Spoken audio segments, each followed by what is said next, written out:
বিএনপির জন্ম শেখ মুজিবের জয় বাংলা হওয়ার পরে ফুটে হয়ে যায় 1975-এর 15 আগস্টে। তারপরে শেখ মুজিবের উৎখাত করলো গুটি কয় ইয়াং সেনা অফিসাররা। বাকশাল বিলুপ্ত হইল। এইটা যে একটা বিপ্লবী পরিবর্তন হইল, এটা কোনো রাজনৈতিক দল ওন করলো না, ধারণ করলো না, এমনকি জাসদও করলো না, চাইনিজ বামেরাও করলো না, যদিও এরা মুজিবের শাসনের বিরুদ্ধে লড়াই করেছে।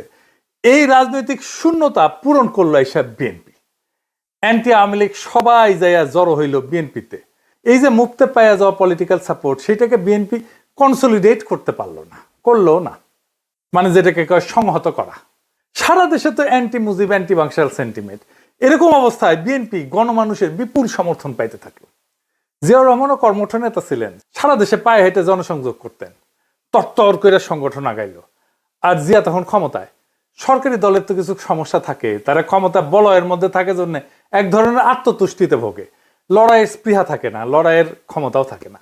বিএনপি আসলে রাজনৈতিক দল হিসেবে গড়ে না উঠে হয়ে উঠছিল একটা রাজনৈতিক মিলনস্থল, যেখানে মুসলিম লীগ, আওয়ামী লীগের বিচ্ছিন্ন অংশ, বাম ঘরানার ন্যাপ, সামরিক প্রশাসনিক বৃত্ত সবাই নিজেদের জায়গা খুঁজে পায় এক নতুন জাতীয়তাবাদের নামে।